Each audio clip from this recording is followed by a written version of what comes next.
ಬಹುತೇಕ ಸಂಸ್ಥೆಗಳು ತುಂಬಾ ಸ್ಪಷ್ಟವಾಗಿ ಸಾರ್ತಾ ಇವೆ ಎನ್ಡಿಎ ಈ ಬಾರಿ ಮತ್ತೆ ಬಹುಮತವನ್ನು ಗಳಿಸುತ್ತೆ. ತುಂಬಾ ಸ್ಪಷ್ಟವಾಗಿ ಹೇಳ್ತಿರುವಂತಹ ಸಂಗತಿ ನಾವು ಅಂಕಿಅಂಶಗಳ ಮುಖಾಂತರ ನಿಮ್ಮ ಎದುರುಗಡೆ ನಾವು ಪ್ರಸ್ತುತಪಡಿಸ್ತಾ ಇದ್ದೀವಿ. ಯಾರ್ಯಾರು ಏನೇನು ಹೇಳಿದ್ದಾರೆ ಅಂತ ತುಂಬಾ ಸ್ಪಷ್ಟವಾಗಿ ಹೇಳ್ತಾ ಇದೆ. ಎನ್ಡಿಎ ಮೈತ್ರಿಕೂಟ ಅಧಿಕಾರಕ್ಕೆ ಬರುವಂಥದ್ದು ನಿಶ್ಚಿತ. 3ನೇ ಬಾರಿ ಎಲ್ಲ ಸಮೀಕ್ಷೆಗಳು ಸಾರ್ತಾ ಇವೆ. ಎನ್ಡಿಎ ಗೆಲುವು ಖಚಿತ, ಎನ್ಡಿಎ ಗೆಲುವು ನಿಶ್ಚಿತ.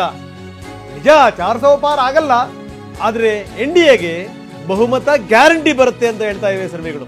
ಒಂದೆರಡಲ್ಲ. ಜನ್ ಕಿ ಬಾತ್ ಪ್ರಕಾರ ಎನ್ಡಿಎ 362ರಿಂದ 392. ಜನ್ ಕಿ ಬಾತ್ ಪ್ರಕಾರ ಇಂಡಿಯಾ ಮೈತ್ರಿಕೂಟ 141ರಿಂದ 161. ಮ್ಯಾಟ್ರಿಸ್ ಹೇಳ್ತಾ ಇದೆ ಎನ್ಡಿಎ 353ರಿಂದ 368. ಐಎನ್ಡಿಎ ಮೈತ್ರಿಕೂಟ 118ರಿಂದ 133. ಪಿ ಮಾರ್ಕ್ ಪ್ರಕಾರ ಎನ್ಡಿಎ 359, ಇಂಡಿ ಮೈತ್ರಿಕೂಟ 154. ಎಲ್ಲ ವಿವರಗಳನ್ನು ನಾವು ನಿಮ್ಮ ಮುಂದೆ ಇಡ್ತಾ ಇದ್ದೀವಿ. ತುಂಬಾ ಸ್ಪಷ್ಟವಾಗಿ ಒಂದೆರಡಲ್ಲ, ಬಹುತೇಕ ಸಮೀಕ್ಷೆಗಳು ಇಲ್ಲಿ ತನಕ ಬಂದಿರುವಂತಹ ಬಹುತೇಕ ಸಮೀಕ್ಷೆಗಳು ಹೇಳ್ತಿರುವಂಥದ್ದು ಏನು ಅಂದ್ರೆ ಎನ್ಡಿಎಗೆ ಬಹುಮತ ನಿಶ್ಚಿತ ಅನ್ನುವಂಥದ್ದನ್ನೇ ಹೇಳ್ತಾ ಇವೆ. ಎಲ್ಲ ಸಮೀಕ್ಷೆಗಳು ಕೂಡ ಅದನ್ನೇ ಹೇಳ್ತಾ ಇವೆ, ಒಂದೆರಡಲ್ಲ.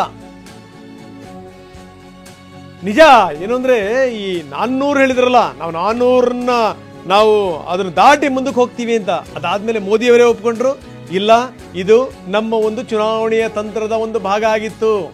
400 ಪಾರ್ ಅನ್ನುವಂಥದ್ದು ನಮ್ಮ ಚುನಾವಣೆಯ ಟೆಕ್ನಿಕ್ ಆಗಿತ್ತು ಅಂತ ಜನ್ ಕಿ ಬಾತ್ ಪ್ರಕಾರ ನಾವು ತೋರಿಸ್ತಾ ಇದೀವಿ. ಯಾವ್ಯಾವ ಸಂಸ್ಥೆಗಳು ಎಷ್ಟೆಷ್ಟು ನಂಬರ್ ಕೊಡ್ತಾ ಇವೆ ಅಂತ. ಮ್ಯಾಟ್ರಿಕ್ಸ್ ಸಮೀಕ್ಷೆ ಪ್ರಕಾರ ಎನ್ಡಿಎ 353ರಿಂದ 368. ಮ್ಯಾಟ್ರಿಕ್ಸ್ ಸಮೀಕ್ಷೆ ಪ್ರಕಾರ ಇಂಡಿಯಾ ಮೈತ್ರಿಕೂಟ 118ರಿಂದ 133. ಮತ್ತೊಂದು ಸರಿ ನಿಮ್ಮ ಮುಂದೆ ಇಡ್ತಾ ಇದೀವಿ ನಾವು. ಪಿ ಮಾರ್ಕ್ ಎನ್ಡಿಎ 359, ಇಂಡಿ ಮೈತ್ರಿಕೂಟ 154. ಟಿವಿನಲ್ಲಿ ನಾವು ಸಮೀಕ್ಷೆಯ ಕಂಪ್ಲೀಟ್ ವಿವರಗಳನ್ನು ನಾವು ನಿಮ್ಮ ಮುಂದೆ ಇಡ್ತಾ ಇದ್ದೀವಿ. ಕೇವಲ ಇಷ್ಟು ಮಾತ್ರ ಅಲ್ಲ, ಕರ್ನಾಟಕದ ವಿವರಗಳನ್ನು ನಾವು ನೋಡ್ತಾ ಇದ್ದೀವಿ. ಕರ್ನಾಟಕದಲ್ಲಿ ಟಿವಿಎನ್ ಪೋಲ್ ಸ್ಟಾರ್ಟ್ ನಾವು ಹೇಳ್ತಾ ಇದ್ದೀವಿ ಎನ್ಡಿಎ 20 ಅಂದರೆ 18+2. ಎನ್ಡಿಎ 20, ಕಾಂಗ್ರೆಸ್ 8. ಇನ್ನು ಸಿ ವೋಟರ್ ಹೇಳ್ತಾ ಇದೆ 23ರಿಂದ 25 ಎನ್ಡಿಎ, ಕಾಂಗ್ರೆಸ್ 3ರಿಂದ 5. ಅದನ್ನೇ ಡಿ ಕೆ ಶಿವಕುಮಾರ್ ಹೇಳ್ತಾ ಇದ್ರು, 3, 5 ಅಂತ ಯಾರೋ ಫೋನ್ ಮಾಡ್ತಾ ಇದ್ರು. ನಾನು ಅದನ್ನು ಯಾವುದೇ ಕಾರಣಕ್ಕೂ ಒಪ್ಪಲ್ಲ, ನಾನು ಅದನ್ನು ನಂಬಲ್ಲ. ನಾವು ನೋಡ್ತಾ ಇರಿ, ನಾವು ಡಬಲ್ ಡಿಜಿಟ್ ದಾಟ್ತೀವಿ ಅನ್ನುವಂಥ ಮಾತನ್ನು ಹೇಳ್ತಾ ಇದ್ರು. ಡಿ ಡೈನಾಮಿಕ್ಸ್ ಹೇಳ್ತಾ ಇದೆ ಎನ್ಡಿಎ 23 ಸ್ಥಾನಗಳನ್ನು ಗೆಲ್ಲುತ್ತೆ, ಕಾಂಗ್ರೆಸ್ 5 ಕ್ಷೇತ್ರಗಳಲ್ಲಿ ಗೆಲ್ಲುತ್ತೆ ಅಂತ. ಸಿಎನ್ಎಕ್ಸ್ ಹೇಳ್ತಾ ಇದೆ 19ರಿಂದ 25 ಕ್ಷೇತ್ರಗಳಲ್ಲಿ ಬಿಜೆಪಿ ಅಂದರೆ ಎನ್ಡಿಎ ಮೈತ್ರಿಕೂಟ ಗೆಲ್ಲುತ್ತೆ, 4ರಿಂದ 8 ಕಡೆಗೆ ಕಾಂಗ್ರೆಸ್ ಬರಬಹುದು ಅನ್ನುವಂಥ ಮಾತು. ಜನ್ ಕಿ ಬಾತ್ ಹೇಳ್ತಾ ಇದೆ 21ರಿಂದ 23 ಬಿಜೆಪಿ, 5ರಿಂದ 7 ಕಾಂಗ್ರೆಸ್ ಅನ್ನುವಂಥ ಇದು. ಅಂದರೆ ತುಂಬ ಸ್ಪಷ್ಟವಾಗಿ ಹಂಗೆ ನೋಡಿದ್ರೆ ನಮ್ಮ ಸಮೀಕ್ಷೆ ಇದೆಯಲ್ಲ ಟಿವಿಎನ್ ಪೋಲ್ ಸ್ಟಾರ್ಟ್ ಅದೇ ಹೇಳ್ತಿರುವಂಥದ್ದು 18+2 20 ಅನ್ನುವಂಥದ್ದು. 18ನೇ ನಾವು ಕೊಟ್ಟಿರೋದು. ಆದರೆ ಇನ್ನು ಉಳಿದಂಥ ಎಲ್ಲ ಸಂಸ್ಥೆಗಳು ಸಿ ವೋಟರ್ 23ರಿಂದ 25, ಡಿ ಡೈನಾಮಿಕ್ಸ್ 23, ಸಿಎನ್ಎಕ್ಸ್ 19ರಿಂದ 25, ಜನ್ ಕಿ ಬಾತ್ 21ರಿಂದ 23. ಇನ್ನು ಕಾಂಗ್ರೆಸ್ಗೆ ನಾವು ಕೊಟ್ಟಿರುವಂಥದ್ದು 8. ಬೇರೆ ಬೇರೆ ಸಮೀಕ್ಷೆಗಳು ಬೇರೆ ಬೇರೆ ನಂಬರ್ನ ಕೊಟ್ಟಿವೆ. ನಾವು ಟಿವಿಎನ್ ಸಮೀಕ್ಷೆ ಬಿಜೆಪಿ 18, ಜೆಡಿಎಸ್ 2, ಎನ್ಡಿಎ ಮೈತ್ರಿಕೂಟ 20, ಕಾಂಗ್ರೆಸ್ 8 ಕ್ಷೇತ್ರಗಳಲ್ಲಿ ಗೆಲ್ಲುತ್ತೆ ಅಂತ ಹೇಳ್ತಾ ಇದೆ ಟಿವಿಎನ್ ಎಕ್ಸಿಟ್ ಪೋಲ್ ರಿಪೋರ್ಟ್. ರೈಟ್. ಇದ್ರ ಜೊತೆ ನೋಡ್ತಾ ಇರೋ ಅಂಕಿಅಂಶಗಳು ಬೇರೆ ಬೇರೆ ಸಂಸ್ಥೆಗಳು ಕೂಡ ಮಾಡಿರುವಂಥ ಅಂಕಿಅಂಶಗಳಲ್ಲಿ ಬೇರೆ ಬೇರೆ ಎರರ್ಸ್ ಇರುತ್ತೆ. ಅಂದರೆ 3 to 5% ಎಲ್ಲ ಸಮೀಕ್ಷೆಗಳಲ್ಲಿ ಒಂದು ಎರರ್ಸ್ ಇರುತ್ತೆ. ಅದು ಯಾವ ಥರ ಹೋಗುತ್ತೆ, ಯಾರ ಪರ ಹೋಗುತ್ತೆ ಅದು ಕೂಡ ನೋಡಬೇಕಾಗುತ್ತೆ. ನಮ್ಮ ಜೊತೆಗೆ ಮಾತನಾಡೋದಕ್ಕೆ ಈಗಾಗಲೇ ಅಶೋಕ್ ಅವರು ಕೂಡ, ವಿಪಕ್ಷ ನಾಯಕರಿರುವಂಥ ಅಶೋಕ್ ಅವರು ಕೂಡ ಜಾಯ್ನ್ ಆಗ್ತಾರೆ ಇನ್ನು ಕೆಲವೇ ಹೊತ್ತಿನಲ್ಲಿ. ಅದಕ್ಕೂ ಮೊದಲು ನಾನು ದಿನೇಶ್ ಅಮೀನ್ಮಠ್ ಅವ್ರ ಜೊತೆಗೆ ಮತ್ತೆ ಮಾತಾಡುವಂಥ ಪ್ರಯತ್ನವನ್ನು ಮಾಡ್ತೀನಿ. ಅಮೀನ್ಮಠ್ ಅವರು, ಈಗ ಒಂದು ವಿಚಾರ, ಗ್ಯಾರಂಟಿ ಯೋಜನೆ ಅಥವಾ ಗ್ಯಾರಂಟಿಗಳನ್ನು ಮುಂದಿಟ್ಟು ಕರ್ನಾಟಕದಲ್ಲಿ ಕಾಂಗ್ರೆಸ್ ಪಕ್ಷ ಗಟ್ಟಿಯಾಗಿ ಒಂದು ಸ್ಥಾನವನ್ನು ಪಡೆದು ಸರ್ಕಾರವನ್ನು ರಚನೆ ಮಾಡಿತು. ಗ್ಯಾರಂಟಿ ಒಂದು ಟ್ರಂಪ್ ಕಾರ್ಡ್ ಆಯಿತು. ಬಹುಶಃ ಇದೇ ಗ್ಯಾರಂಟಿಗಳು ರಾಷ್ಟ್ರೀಯ ಮಟ್ಟದಲ್ಲಿ ವರ್ಕ್ ಆಗತ್ತೆ ಅಂತ ಅನಿಸ್ತಾ. ಇಲ್ಲಿ ನೋಡ್ರೆ ಕರ್ನಾಟಕದ ಮಟ್ಟಿಗೆ ಹೇಳಿದ್ರೆ ಸಿದ್ದರಾಮಯ್ಯನವರಾಗಲಿ ಅಥವಾ ಡಿ ಕೆ ಶಿವಕುಮಾರ್ ಅವರಾಗಲಿ, ಅವರು ಹೇಳದಂಥ ಧ್ವನಿ ಅಥವಾ ಅವರು ಕೊಟ್ಟಂಥ ಭರವಸೆ ಅಥವಾ ಅವರಿಗಿರುವಂಥ ಟ್ರಸ್ಟ್ ಫ್ಯಾಕ್ಟರ್ ರಾಷ್ಟ್ರೀಯ ಮಟ್ಟದ ನಾಯಕರಲ್ಲೂ ಕೂಡ, ಕಾಂಗ್ರೆಸ್ನ ನಾಯಕರಲ್ಲಿ ಇದೆ ಅಂತ ತಾವು ಭಾವಿಸ್ತೀರಾ? ಕರ್ನಾಟಕದಲ್ಲಾದಂಥ ಗ್ಯಾರಂಟಿ ಮ್ಯಾಜಿಕ್ ದೇಶದಲ್ಲಿ ಯಾಕೆ ಆಗದೆ ಇರಲ್ಲ ಅನ್ನುವಂಥ ತಾವು ಭಾವಿಸ್ತೀರಿ ಸರ್? ನೋಡಿ, ಕರ್ನಾಟಕದಲ್ಲಿ ಏನು ಭರವಸೆ ಕೊಟ್ಟರು ಸಿದ್ದರಾಮಯ್ಯನವರು ಮತ್ತು ಡಿ ಕೆ ಶಿವಕುಮಾರ್ ಅವರು ಸಿಗ್ನೇಚರ್ ಹಾಕಿ ನಾವು ಗ್ಯಾರಂಟಿಯನ್ನು ಇಂಪ್ಲಿಮೆಂಟ್ ಮಾಡ್ತಾ ಕೊಟ್ಟರು. ಒಂದು. ಎರಡನೇದಾಗಿ 2013ರ ಪ್ರಣಾಳಿಕೆಯಲ್ಲಿ ಏನು ಹೇಳಿದ್ದೇವೆ ಅದನ್ನೆಲ್ಲ ನಾವು ಈಡೇರಿಸಿದ್ದೇವೆ. ಟಿವಿಎನ್ ಪೋಲ್ ಸ್ಟಾರ್ಟ್ ಮತ್ತೆ ಪೀಪಲ್ಸ್ ಇನ್ಸೈಟ್ ಸರ್ವೆ ಹೇಳ್ತಾ ಇದೆ ಮಹಾರಾಷ್ಟ್ರದಲ್ಲಿ ಯಾರಿಗೆ ಎಷ್ಟು ಸ್ಥಾನ ಅನ್ನುವಂಥ ಮಾತು. ಇಂಡಿಯಾ ಮೈತ್ರಿಗೆ ಹೆಚ್ಚು ಸ್ಥಾನ ಸಾಧ್ಯತೆ ಅಂತ ಹೇಳಿದೆ ನಮ್ಮ ಸಮೀಕ್ಷೆ. INDA ಮೈತ್ರಿಕೂಟ ಇದೆಯಲ್ಲ, ಅದಕ್ಕೆ ಹೆಚ್ಚು ಸ್ಥಾನ. ಬಿಜೆಪಿ 18 ಸ್ಥಾನಗಳನ್ನ ಪಡೆಯಬಹುದು ಮಹಾರಾಷ್ಟ್ರದಲ್ಲಿ. ಉದ್ಧವ್ ಠಾಕ್ರೆ ಬಡ 14, ಕಾಂಗ್ರೆಸ್ 5, NCP 6. ಎಸ್, ಇದ್ರ ಬಗ್ಗೆ ಹೆಚ್ಚಿನ ವಿವರಗಳನ್ನು ಕೊಡಲಿಕ್ಕೆ ಮಾಲ್ತೇಶ್ ನಮ್ಮ ಜೊತೆಗೆ ಈಗ ಸಂಪರ್ಕದಲ್ಲಿದ್ದಾರೆ. Over to Maltesh. ಅದು ದೇಶದ ಚುಕ್ಕಾಣಿ ಹಿಡಿಬೇಕಾದಂತಹ ಸಂದರ್ಭದಲ್ಲಿ ಮಹಾರಾಷ್ಟ್ರ ಕೂಡ ಅತಿ ಮುಖ್ಯ. ಯಾಕಂತಂದ್ರೆ ಹೇಳಿ ಕೇಳಿ ಉತ್ತರ ಪ್ರದೇಶವನ್ನ ಬಿಟ್ರೆ 48 ಕ್ಷೇತ್ರಗಳನ್ನ ಹೊಂದಿರುವಂತದ್ದು ಮಹಾರಾಷ್ಟ್ರ. ಹೀಗಾಗಿ ಮಹಾರಾಷ್ಟ್ರದಲ್ಲಿ ಇಷ್ಟು ಬಾರಿ ಶಿವಸೇನೆ ಜೊತೆಗೆ ಸೇರಿ ಬಿಜೆಪಿ ಹೆಚ್ಚಿನ ಪರ್ಫಾರ್ಮ್ ಮಾಡೋದಕ್ಕೆ, ಫಲಿತಾಂಶ ಪಡೆಯುವಂತ ನಿಟ್ಟಿನಲ್ಲಿ ಯಶಸ್ವಿ ಆಗ್ತಾ ಇತ್ತು. ಬಟ್ ಈ ಬಾರಿ ಮಹಾರಾಷ್ಟ್ರದಲ್ಲಿ ಸಿನಾರಿಯೋ ಕಂಪ್ಲೀಟ್ ಆಗಿ ಚೇಂಜ್ ಇದೆ. ಯಾಕಂತ ಅಂದ್ರೆ NCP ಕೂಡ ಒಡೆದು 2 ಹೋಳಾಗಿ ಹೋಗಿದೆ. ಮತ್ತೊಂದ್ ಕಡೆ ಬಿಜೆಪಿಯ ಬೆನ್ನಿಗಿದ್ದಂತ ಶಿವಸೇನೆ ಕೂಡ ಒಡೆದು 2 ಹೋಳಾಗಿದೆ. ಹೀಗಾಗಿ ಬಿಜೆಪಿಗೆ ಈ ಬಾರಿ ಒಳ್ಳೆ ಫಲಿತಾಂಶ ಪಡೆಯೋಕೆ ಸಾಧ್ಯನಾ ಅನ್ನುವಂಥದ್ದು ಪ್ರಶ್ನೆ ಇತ್ತು. ಹೌದು, ಬಿಜೆಪಿ ಈ ಸಲ 18 ಕ್ಷೇತ್ರಗಳಲ್ಲಿ ಮಹಾರಾಷ್ಟ್ರದಲ್ಲಿ ಗೆಲ್ಬಹುದು ಅನ್ನುವಂಥ ಮುನ್ಸೂಚನೆ ಸಿಗ್ತಾ ಇದೆ TV9 ಎಕ್ಸಿಟ್ ಪೋಲ್ ನಲ್ಲಿ. ಹಾಗೆ ಕಾಂಗ್ರೆಸ್ ಈ ಬಾರಿ 5 ಸ್ಥಾನಗಳಲ್ಲಿ ಗೆಲ್ಲಬಹುದು ಅನ್ನುವಂಥದ್ದಿದೆ. ಇನ್ನು ಉದ್ಧವ್ ಠಾಕ್ರೆಗೆ ಸಂಬಂಧಪಟ್ಟ ಹಾಗಿನ ಬಣ 14 ಕ್ಷೇತ್ರಗಳಲ್ಲಿ ಗೆಲ್ಲಬಹುದು ಅನ್ನುವಂಥದ್ದಿದೆ. NCP 6 ಕ್ಷೇತ್ರಗಳಲ್ಲಿ ಗೆಲ್ಲಬಹುದು ಅನ್ನುವಂಥದ್ದನ್ನ ನಾವು ಇಲ್ಲಿ ಗಮನಿಸ್ತಾ ಇದ್ವಿ. ಅದರ್ಸ್ ಅನ್ನುವಂಥದ್ದು 5 ಕ್ಷೇತ್ರದಲ್ಲಿ ಗಮನಿಸ್ತಾ ಇದ್ವಿ. ಹೀಗಾಗಿ ಬಿಜೆಪಿಗೆ ಈ ಬಾರಿ ಮಹಾರಾಷ್ಟ್ರದಲ್ಲಿ ಬಹಳ ಅನುಕೂಲಕರವಾದಂತಹ ರೀತಿಯಾಗಿ ಏನು ಪರ್ಫಾರ್ಮ್ ಮಾಡಬಹುದು. ಯಾಕಂದ್ರೆ ಕಳೆದ ಬಾರಿ ಬಿಜೆಪಿ ಬಹುಶಃ 23 ಕ್ಷೇತ್ರಗಳಲ್ಲಿ ಗೆದ್ದಿತ್ತು. ಶಿವಸೇನೆ ಆಗ ಒಂದೇ ಬಣ ಇದ್ದಂಥದ್ದು ಶಿವಸೇನೆ, ಉದ್ಧವ್ ಠಾಕ್ರೆ ನೇತೃತ್ವದ ಶಿವಸೇನೆ ಆಗ 13 ಕ್ಷೇತ್ರಗಳಲ್ಲಿ ಅವರು ಗೆದ್ದಿದ್ರು. ಸೊ ಹೀಗಾಗಿ ಬಿಜೆಪಿಗೆ ಒಳ್ಳೆ ಅನುಕೂಲ ಆಗಿತ್ತು. ಬಟ್ ಈ ಬಾರಿ ಅಂತ ಪರ್ಫಾರ್ಮೆನ್ಸ್ ಮಾಡೋದಕ್ಕೆ ಬಹುಶಃ ಬಿಜೆಪಿಗೆ ಅಥವಾ NDAಗೆ ಸಾಧ್ಯ ಆಗುತ್ತಾ ನೋಡ್ಬೇಕಿದೆ. Over to you Ranganath. Right Maltesh, ಇದ್ರ ಜೊತೆಗೆ ಬಿಹಾರ ಮತ್ತು ಉತ್ತರ ಪ್ರದೇಶ ಕೂಡ ಅಷ್ಟೇ ಇಂಪಾರ್ಟೆಂಟ್ ಆಗಿದೆ. ಯಾಕೆಂದ್ರೆ ಬಹುಶಃ ದೇಶದಲ್ಲಿ ಏನಾದ್ರು ಸರ್ಕಾರ ರಚನೆ ಮಾಡಬೇಕು ಅಂದ್ರೆ ಈ ಭಾಗದಲ್ಲಿ ಜನಮಾನಸವನ್ನ ಗೆಲ್ಲೋದು ಅತ್ಯಂತ ಮುಖ್ಯವಾಗಿದೆ. ಲೋಕಸಭೆಯಲ್ಲಿ ಬಿಹಾರದ ಅಂಕಿಅಂಶ ಬರ್ತಾ ಇದೆ. ಬಿಹಾರದ ಒಟ್ಟು 40 ಸ್ಥಾನದ ಪೈಕಿ ಯಾರು ಲೀಡ್ ಮಾಡ್ತಾರೆ ಇದಿರುವಂತಹ ಪ್ರಶ್ನೆ. ಸಹಜವಾಗಿ ಕಳೆದ ಬಾರಿ ಹೆಚ್ಚಿನ ಸ್ಥಾನವನ್ನ ಬಿಜೆಪಿ ಗಳಿಸ್ಕೊಂಡಿತ್ತು. ಈಗ ಬಿಜೆಪಿಗೆ 17, ಕಾಂಗ್ರೆಸ್ಗೆ 2, JDUಗೆ 7 ಅನ್ನುವಂಥ ಸ್ಥಾನ ಕೂಡ ಬರ್ತಾ ಇದೆ. ಇನ್ಫ್ಯಾಕ್ಟ್ TV9 ಪೋಲ್ಸ್ಟಾಟ್ ಮತ್ತು ಪೀಪಲ್ಸ್ ಇನ್ಸೈಟ್ ಸರ್ವೆ ಪ್ರಕಾರ ಮಾಹಿತಿ ಲಭ್ಯವಾಗ್ತಾ ಇದೆ. ಮಾಲ್ತೇಶ್, ಓವರ್ ಟು ಯು, ಏನೆಲ್ಲ ಅಂಕಿಅಂಶ ಇದೆ? Thank you Pramod. ಹೌದು, ಬಿಹಾರಕ್ಕೆ ಸಂಬಂಧಪಟ್ಟ ಹಾಗೆ ಈ ಬಾರಿ ಏನು ಬಹಳ ವ್ಯತ್ಯಾಸವನ್ನೇನು ನೋಡೋಕ್ಕಾಗಲ್ಲ ಅಂತ ಕಾಣಿಸುತ್ತೆ. ಯಾಕಂತಾದ್ರೆ ಇಂಡಿಯಾ ಮೈತ್ರಿಕೂಟ ಕಟ್ಟುವಂತಹ ಸಂದರ್ಭದಲ್ಲಿ ಅದರ ಸಂಪೂರ್ಣ ನೇತೃತ್ವವನ್ನು ವಹಿಸಿಕೊಂಡು ಮುಂದಕ್ಕೆ ನುಗ್ದಂತವರಲ್ಲಿ ನಿತೀಶ್ ಕುಮಾರ್ ಅವರು, ಆನಂತರ ಅವರು ಮತ್ತೆ ಹೋಗಿ ಬಿಜೆಪಿ ಜೊತೆ ಸೇರಿರುವಂತದ್ದು NDAಗೆ ಇಲ್ಲಿ ಅನುಕೂಲ ಆಗಬಹುದು ಅಂತ. ಅದೇ ರಿಸಲ್ಟ್ ಅನ್ನ ನೋಡ್ತಾ ಇದ್ದೀವಿ. ಬಿಹಾರದ 40 ಕ್ಷೇತ್ರಗಳ ಪೈಕಿ ಬಿಹಾರದಲ್ಲಿ ಬಿಜೆಪಿ 17 ಕ್ಷೇತ್ರಗಳನ್ನ ಈ ಬಾರಿ ಗೆಲ್ಲಬಹುದು ಅನ್ನುವಂತ ನಿರೀಕ್ಷೆಯನ್ನ ಇಟ್ಕೊಳ್ಳಲಾಗಿದೆ.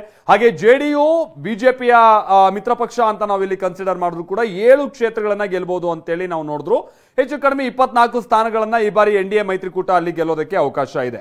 ಏನೋ ಇಂಡಿಯಾ ಮೈತ್ರಿಕೂಟದ ಪ್ರಮುಖ ಪಕ್ಷ ಆಗಿರುವಂತ RJD ಈ ಬಾರಿ ಎಷ್ಟು ಪರ್ಫಾರ್ಮ್ ಮಾಡಬಹುದು, 6 ಕ್ಷೇತ್ರಗಳನ್ನ ಗೆಲ್ಲಬಹುದು ಅನ್ನುವಂಥದ್ದನ್ನ ನಾವು ನೋಡ್ತಾ ಇದ್ದೀವಿ. ಇನ್ನು ಕಾಂಗ್ರೆಸ್ 2 ಕ್ಷೇತ್ರಗಳಲ್ಲಿ ಗೆಲ್ಲಬಹುದು ಅಂತ. ಇಂಡಿಯಾ ಮೈತ್ರಿಕೂಟ ಈ ಮುಖ್ಯವಾಗಿ 8 ಕ್ಷೇತ್ರಗಳಲ್ಲಿ ಬಿಹಾರದಲ್ಲಿ ಗೆಲ್ಲಬಹುದು. ಇನ್ನು ಬಿಜೆಪಿ ನೇತೃತ್ವದ NDA ಹೆಚ್ಚು ಕಡಿಮೆ 24 ಕ್ಷೇತ್ರಗಳಿಗಿಂತಲೂ ಹೆಚ್ಚಿನ ಕ್ಷೇತ್ರಗಳನ್ನ ಬಿಹಾರದಲ್ಲಿ ಗೆಲ್ಲಬಹುದು ಅನ್ನುವಂಥದ್ದನ್ನ ನಾವಿಲ್ಲಿ ನೋಡ್ತಾ ಇದ್ವಿ. ಬಟ್ ಅಗೈನ್ ಕಳೆದ ಬಾರಿಯ ರಿಸಲ್ಟ್ಗೆ ಹೋಲಿಸ್ಕೊಂಡ್ರೆ ಬಿಜೆಪಿಗೆ ಇಲ್ಲೂ ಸ್ವಲ್ಪ ಹಿನ್ನಡೆ ಇದ್ದಂತ ರೀತಿಯಾಗಿ ಮೇಲ್ನೋಟಕ್ಕೆ ನಮ್ಗೆ ಇಲ್ಲಿ ಕಂಡು ಬರ್ತಾ ಇರೋದನ್ನು ಕೂಡ ನೋಡಬಹುದಾಗಿದೆ. Over to you Ranganath. Yes, thank you very much. ಬೇರೆ ಬೇರೆ ರಾಜ್ಯಗಳ ವಿವರಗಳು ಏನೇನು, TV9 ಮಾಡಿರುವಂತಹ ಸಮೀಕ್ಷೆಯ ವಿವರಗಳು ಏನು ಹೇಳ್ತವೆ? ಜಾರ್ಖಂಡ್ನ ಸ್ಥಿತಿಗತಿಗಳು ಏನೇನು? ಬಿಜೆಪಿಗೆ ಜಾರ್ಖಂಡ್ನಲ್ಲಿ ಹೆಚ್ಚು ಸ್ಥಾನ ಸಿಗುತ್ತೆ. TV9 ಪೋಲ್ಸ್ಟಾಟ್ ಪೀಪಲ್ಸ್ ಇನ್ಸೈಟ್ ಸರ್ವೆ ಹೇಳ್ತಾ ಇದೆ ತುಂಬಾ ಸ್ಪಷ್ಟವಾಗಿ. ಅತ್ಯಂತ ಹೆಚ್ಚು ಸ್ಥಾನವನ್ನು ಪಡೆಯುತ್ತೆ ಬಿಜೆಪಿ 12 ಸ್ಥಾನವನ್ನು ಪಡೆಯುತ್ತೆ ಅಂತ ಹೇಳ್ತಾ ಇದೆ ನಮ್ಮ ಸಮೀಕ್ಷೆ. JMM 1 ಮತ್ತೆ ಇತರೆ 1 ತುಂಬಾ ಸ್ಪಷ್ಟವಾಗಿ ಹೇಳ್ತಾ ಇದೆ. ಜಾರ್ಖಂಡ್ನಲ್ಲಿ ಬಿಜೆಪಿಗೆ ಹೆಚ್ಚು ಸ್ಥಾನ ಸಿಗುವಂತ ಸಾಧ್ಯತೆ ಇದೆ.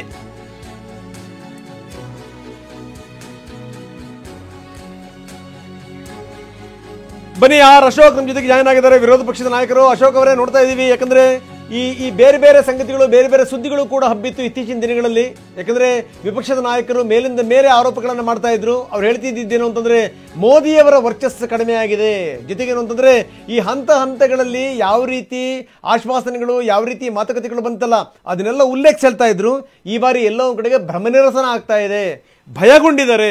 ರಾಹುಲ್ ಗಾಂಧಿ ಒಂದು ಹೆಜ್ಜೆ ಮುಂದಕ್ಕೆ ಹೋಗಿ ಹೇಳಿದ್ರು, ನೋಡಿ ಇದೇ ರೀತಿಯ ಸ್ಥಿತಿಗತಿಗಳು ಮುಂದುವರೆದ್ರೆ ಮೋದಿಯವರ ಮಾತಲ್ಲಿ ತುಂಬಾ ಸ್ಪಷ್ಟವಾಗಿ ಕಾಣ್ತಾ ಇದೆ, ಮೋದಿ ಘಬರಾಹಟ್ ಹೈ, ಚಿಂತಿತ್ ಹೈ, ರೋನಾ ಏಕ್ ಬಾಕಿ ಹೈ ಅನ್ನುವಂಥ ಮಾತನ್ನು ಹೇಳಿದ್ರು. ಆದ್ರೆ ಈಗ ಎಕ್ಸಿಟ್ ಪೋಲ್ ವಿವರಗಳು ನೋಡಿದಂಥ ಸಂದರ್ಭದಲ್ಲಿ ಸ್ಥಿತಿಗತಿಗಳೆಲ್ಲವೂ ಕೂಡ ಉಲ್ಟಾ ಆಗ್ತಾ ಇದೆ. ಏನಂತೀರಿ ಅಶೋಕ್? ಎಕ್ಸಿಟ್ ಪೋಲ್ ಅನ್ನ ನಾನು ಸಂತೋಷದಿಂದ ಸ್ವೀಕಾರ ಮಾಡ್ತಾ ಇದ್ದೀನಿ. ಯಾಕಂದರೆ ನಮ್ಮ 2 ಅಜೆಂಡಾ ಇತ್ತು. ಒಂದು 3ನೇ ಬಾರಿ ದೇಶದ ಪ್ರಧಾನಿ ನರೇಂದ್ರ ಮೋದಿ ಆಗಬೇಕು, ಇನ್ನೊಂದು 400 ಸ್ಥಾನಗಳನ್ನು ರೀಚ್ ಮಾಡಬೇಕು ಅಂತ. ಅದರಲ್ಲಿ ಒಂದು ಆಗಿದೆ. ಎಕ್ಸಿಟ್ ಪೋಲಲ್ಲಿ ಮತ್ತೆ ಈ ದೇಶದ ಪ್ರಧಾನಿ ನರೇಂದ್ರ ಮೋದಿ ಆಗ್ತಾ ಇದ್ದಾರೆ. 400 ರೀಚ್ ಆಗೋದು ಅಂಥದ್ದು ಎಕ್ಸಿಟ್ ಪೋಲಲ್ಲಿ ಇಲ್ಲ. ರಿಯಲ್ ಪೋಲ್ ಬಂದಾಗ 400 ರೀಚ್ ಆಗ್ತೀರಾ ಅನ್ನೋ ವಿಶ್ವಾಸ ನನಗಿದೆ. ಮೋಸ್ಟ್ಲಿ ಈ ಕಾಂಗ್ರೆಸ್ಸಿನ ರಾಹುಲ್ ಗಾಂಧಿ ಹೇಳ್ತಾ ಇದ್ರು, ಭಯ ಬಿದ್ದೋಗ್ಬಿಟ್ಟಿದ್ದಾರೆ, ಅದಕ್ಕೆ ಮೋದಿಯವರು ಏನೇನೋ ಮಾತಾಡ್ತಾ ಇದ್ದಾರೆ ಅಂತ. ಈಗ ಭಯ ಬಿದ್ದಿರೋರು ಯಾರು? ನನಗೆ ರಾಹುಲ್ ಗಾಂಧಿ ಭಯ ಬಿದ್ದು, ನನಗೆ ಭಯ ಏನು ಅಂತ ಹೇಳಿದ್ರೆ ನನಗೂ ಭಯ ಆಗ್ತಾ ಇದೆ. ರಾಹುಲ್ ಗಾಂಧಿ ಭಯ ಬಿದ್ದು ಎಲ್ಲಿ ವಿದೇಶಕ್ಕೆ ಓಡೋಗ್ಬಿಡ್ತಾರೋ, ಆಗಲೇ ಟಿಕೆಟ್ ಎಲ್ಲಿ ಬುಕ್ ಮಾಡಿಬಿಟ್ಟಿದ್ದಾರೋ ಅನ್ನೋ ಭಯ ಕಾಣ್ತಾ ಇದೆ. ಯಾಕಂದರೆ ಅವ್ರು ಬೈಕಾಟ್ ಮಾಡಿದ್ದಾರೆ. ಇಡೀ ಎಲ್ಲ ಪ್ಯಾನಲ್ ಡಿಸ್ಕಷನ್ನ ಬೈಕಾಟ್ ಮಾಡಿದ್ರು ಅವರು. ಸ್ವತಃ ಖರ್ಗೆ ಅವರು ಹೇಳಿದರು. ಡಿ ಕೆ ಶಿವಕುಮಾರ್ ಇವತ್ತು ಹೇಳಿದ್ದಾರೆ, ಈ ಪ್ಯಾನಲ್ ಈ ಎಕ್ಸಿಟ್ ಪೋಲ್ ನಂಬಲ್ಲ, ನಾವು ನೋಡ್ತಾ ಇದೀವಿ, ನಾವು ನಮ್ಮ ಸಂಖ್ಯೆ ಬಹಳ ದೊಡ್ಡದು ಬರುತ್ತೆ ಅಂತ ಹೇಳಿದ್ದಾರೆ. ಅಶೋಕ್ ಅವರೇ, ಈ ಒಂದು ರಿಯಲ್ ಪ್ರಶ್ನೆ ಏನು ಅಂದ್ರೆ, ಈಗ ಕರ್ನಾಟಕದ ಬಗ್ಗೆ ಮಾತಾಡೋಣ. ಅಶೋಕ್ ಅವರೇ ಕರ್ನಾಟಕದ ಬಗ್ಗೆ ಮಾತಾಡೋಣ. ಅಫ್ಕೋರ್ಸ್ ದೇಶದಲ್ಲಿ ಬಿಜೆಪಿ ತುಂಬಾ ಚೆನ್ನಾಗಿ ಪರ್ಫಾರ್ಮ್ ಮಾಡ್ತಾ ಇದೆ. ಬಹುಶಃ JDS ಜೊತೆಗೆ ನೀವೇನಾದ್ರು ಮೈತ್ರಿ ಮಾಡ್ಕೊಳ್ತಾ ಇದ್ರೆ ಇವತ್ತು 18 ಅಥವಾ 18ರಿಂದ 20 ಏನು ತೋರಿಸ್ತಾ ಇದೀವಿ, ಅದು 12ಕ್ಕಾದ್ರೂ ಕೂಡ ಇಳಿಯುವಂತಹ ಸಾಧ್ಯತೆ ಇರುತ್ತೆ. ಎಲ್ಲೋ ಒಂದ್ ಕಡೆಗೆ ರಿಯಲಿಸ್ಟಿಕ್ ಆಗಿ ಆನ್ ಗ್ರೌಂಡ್ ಅನಾಲಿಸಿಸ್ ಮಾಡಿದ್ರೆ ಕರ್ನಾಟಕದ ಬಿಜೆಪಿ ಏನ್ ಗೆಲ್ತಾ ಇರುವಂತದ್ದು, ಒಂದು JDS ನ ಬೆಂಬಲದ ಜೊತೆಗೆ ಮೋದಿ ಫ್ಯಾಕ್ಟರಿಂದ ಗೆಲ್ತಾ ಇದೆ. ಸ್ಥಳೀಯ ನಾಯಕತ್ವದ ಬಗ್ಗೆ ಒಂದು ದೊಡ್ಡ ಪ್ರಶ್ನೆಯನ್ನು ಹುಟ್ಟಾಕ್ತಾ ಇದ್ದಾರೆ. ಅದಕ್ಕೆ ಏನ್ ಹೇಳ್ತೀವಿ, ಕಾಂಟ್ರಡಿಕ್ಟರಿ ಆಗಿ ಅತ್ತ ಕಾಂಗ್ರೆಸ್ನಲ್ಲಿ ಸಿದ್ದರಾಮಯ್ಯನವರ ನಾಯಕತ್ವ, DK ಶಿವಕುಮಾರ್ ಅವರ ನಾಯಕತ್ವ, ಅವರ ನಾಯಕತ್ವದಲ್ಲಿ ಇಷ್ಟಾರು ಸೀಟ್ ಬರ್ತಾ ಇದೆ ಅಂತ ಸ್ಥಳೀಯ ನಾಯಕತ್ವದ ಬಿಜೆಪಿಯ ಕೊಡುಗೆಯನ್ನು ಪ್ರಶ್ನೆ ಮಾಡ್ತಿದ್ದಾರೆ. JDS ಇಲ್ಲದೆ ಇದ್ರೆ, ಮೋದಿ ಇಲ್ಲದೆ ಇದ್ರೆ ಬಿಜೆಪಿ ರಿಯಲ್ ಆಗಿ ಎಷ್ಟು ಬರ್ತಾ ಇತ್ತು ಅನ್ನುವಂಥ ಪ್ರಶ್ನೆ. ಇದು ನೋಡಿ, ಮೋದಿಯವರ ವರ್ಚಸ್ ಇದೆ. ಮೋದಿಯವರ ವರ್ಚಸ್ಸಿಂದ ಗೆಲ್ತಾ ಇದ್ದೀರಿ ನೀವು. ಇವತ್ತು ನೋಡಬೇಡಿ, ಕಳೆದ 20 ವರ್ಷದಿಂದ ನೋಡಿ, 20 ವರ್ಷದಿಂದನೂ BJP ಡಬಲ್ ಡಿಜಿಟಲ್ಲೇ ಇದೆ. ಯಾವತ್ತೂ ಸಿಂಗಲ್ ಡಿಜಿಟ್ಗೆ ಹೋಗೇ ಇಲ್ಲ, ಯಾವತ್ತೂ ಡಬಲ್ ಡಿಜಿಟಲ್ಲೇ ಇದೆ. ಅಂದರೆ 20 ವರ್ಷದಿಂದನೂ ಕೂಡ ದೇಶದ ಚುನಾವಣೆ ಬಂದರೆ ಜನ BJPಗೆ ವೋಟ್ ಮಾಡ್ತಾ ಇದ್ದಾರೆ ಅಂತ. ಅಟಲ್ ಬಿಹಾರಿ ವಾಜಪೇಯಿ ಅವರು ಇದ್ದಾಗಿಂದನೂ ಕೂಡ, ಅಟಲ್ ಬಿಹಾರಿ ವಾಜಪೇಯಿ ಪ್ರಧಾನಿ ಆದಾಗೂ ಕೂಡ ನಾವು 18 ಸ್ಥಾನದವರೆಗೂ ಹೋಗಿದ್ದೀರಿ. ಅಂದರೆ ಕರ್ನಾಟಕದ ಜನ ಪಾರ್ಲಿಮೆಂಟ್ ಚುನಾವಣೆ ಬಂದಾಗ, ದೇಶದ ಚುನಾವಣೆ, ದೇಶದ ಭದ್ರತೆ ಬಂದಾಗ BJPಯನ್ನು ಬೆಂಬಲಿಸ್ತಾರೆ ಅಂತೇಳಿ 20-25 ವರ್ಷದಿಂದನೂ ಕೂಡ ನೀವು ಎಲ್ಲ ಸಮೀಕ್ಷೆಗಳನ್ನು ನೋಡಿ, ಎಲ್ಲ ರಿಸಲ್ಟ್ ಕೂಡ ನೋಡಿ ಬಂದಿದೆ. ಆದ್ದರಿಂದ ಇಲ್ಲಿ ಚುನಾವಣೆ ನಡೀತಾ ಇರೋದು ದೇಶದ ಚುನಾವಣೆ. ಅದರಿಂದ ಮೋದಿಯ ವರ್ಚಸ್ಸು ನ್ಯಾಚುರಲ್ ಆಗಿ ಜನ ವೋಟ್ ಮಾಡೇ ಮಾಡ್ತಾರೆ. ಪ್ರತಿಯೊಬ್ಬ ನಾಗರಿಕರಿಗೂ ಗೊತ್ತಿದೆ ಮೋದಿ ಬಗ್ಗೆ. ಆದರೆ ಕಾಂಗ್ರೆಸ್ಗೆ ಆ ಥರದ ಒಂದು ನಾಯಕತ್ವ ಇಲ್ಲ. ಅವ್ರ ಥರ ಒಂದು ಹಡಗಲ್ಲಿ ನಾವಿಕನಿಲ್ಲದ ದೋಣಿಯಾಗಿ ಹೋಗಿದೆ ಅದು. ಅದಕ್ಕೋಸ್ಕರ ಜನ ಹೆಂಗೆ ಇಷ್ಟಪಡ್ತಾರೆ? ರಾಹುಲ್ ಗಾಂಧಿ ಮೇಲೆ ಈಗ ಕಾಂಗ್ರೆಸ್ನ ಸ್ಥಿತಿ ಹಿಂಗಿರೋದಕ್ಕೆ, ರಾಹುಲ್ ಗಾಂಧಿ ಅವರ ಮೈತ್ರಿಕೂಟಕ್ಕೆ ಬಿಜೆಪಿ ಬೇಳೆ ಬೇಯ್ತಾ ಇದೆ. ಇಲ್ಲ ಅಂತಂದ್ರೆ ನಿಜವಾದಂತ ರೀತಿಯಲ್ಲಿ ಏನಾದ್ರೂ ಸರಿಯಾದಂತ ನಾಯಕರಿದ್ದು ಬಿಟ್ಟಿದ್ರೆ, ಪಕ್ಷವನ್ನ ಎತ್ತುವಂತ ನಾಯಕರಿದ್ದು ಬಿಟ್ಟಿದ್ರೆ ಬಿಜೆಪಿಯ ಸ್ಥಿತಿ ಹಿಂಗಿರ್ಲಿಲ್ಲ. ಅಲ್ಲ, ನಾವು ಕೂಡ ಏನು ವಿರೋಧ ಪಕ್ಷ ಒಂದು ಸಮರ್ಥವಾಗಿ ಇರಲಿ ಅಂತ ನಾವು ಬಯಸ್ತೀರಿ. ಆದ್ರೆ ಕಾಂಗ್ರೆಸ್ ಅವರು ವಂಶ ಪರಂಪರೆ ಆಡಳಿತ ಮಾಡ್ತಾ ಇದಾರಲ್ಲ, ನೆಹರು, ಇಂದಿರಾ ಗಾಂಧಿ, ರಾಹುಲ್ ಗಾಂಧಿ, ಪ್ರಿಯಾಂಕಾ ವಡೇರ, ಇನ್ನು ಅವ್ರ ಮಕ್ಕಳು, ಅವ್ರ ಮೊಮ್ಮಕ್ಕಳು, ಇದೇ ಸಂತತಿ ಬಂದ ಮೇಲೆ ಎಲ್ಲಿ ಬರುತ್ತೆ? ಬರಕ್ ಸಾಧ್ಯನೇ ಇಲ್ಲ. 25 ವರ್ಷ ಹೋದ್ರು ಕಾಂಗ್ರೆಸ್ ಎದ್ದೊಳಲ್ಲ ಮೇಲಕ್ಕೆ. ಯಾಕಂದ್ರೆ ಅವ್ರದ್ದು ಅದೇ ವಂಶ ಕುಡಿಗಳನ್ನ ಬೆಳೆಸ್ತಾ ಇದ್ದಾರೆ ಅವರು. ಸಾಮಾನ್ಯ ಜನರ ಅವ್ರನ್ನ ಇಷ್ಟಪಡಲ್ಲ ಯಾರೂನು ಇದೆ. ಅದರಿಂದ ಕಾಂಗ್ರೆಸ್ ಯಾವತ್ತು ಬರದೇ ಇಲ್ಲ. ಸ್ಟ್ರಾಂಗ್ ಆಗೋ ಪ್ರಶ್ನೆನೇ ಉದ್ಭವ.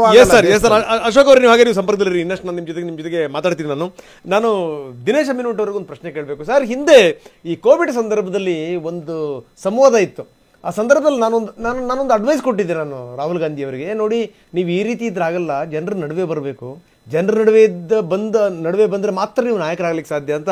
ಅವರ ಅಜ್ಜಿ ಎಕ್ಸಾಂಪಲ್, ಅಧಿಕಾರ ಕಳ್ಕೊಂಡಂಥ ಸಂದರ್ಭದಲ್ಲಿ ಅವರು ಬಿಹಾರಕ್ಕೆ ಹೋಗಿ ಹೆಂಗೆ ಅವ್ರನ್ನ ಆನೆ ಮೇಲೆ ಮೆರವಣಿಗೆ ಮಾಡಿದ್ರು ಆ ಎಕ್ಸಾಂಪಲ್, ಅವರ ಅಜ್ಜಿ ಬಂದು ಕರ್ನಾಟಕದಲ್ಲಿ ಗೆದ್ದಂಥ ಎಕ್ಸಾಂಪಲ್ ಚಿಕ್ಕಮಗಳೂರಿನಲ್ಲಿ, ಅವರ ತಾಯಿ ಬಳ್ಳಾರಿನಲ್ಲಿ ಗೆದ್ದಂಥ ಎಕ್ಸಾಂಪಲ್, ಜೊತೆಗೆ ಏನಂದರೆ ಸಿದ್ದರಾಮಯ್ಯನವರು ಸಡ್ಡು ಹೊಡೆದು ಇಲ್ಲಿಂದ ಬಳ್ಳಾರಿ ತನಕ ಪಾದಯಾತ್ರೆ ಹೋದಂಥ ಎಕ್ಸಾಂಪಲ್ ಎಲ್ಲವನ್ನೂ ಕೊಟ್ಟರು.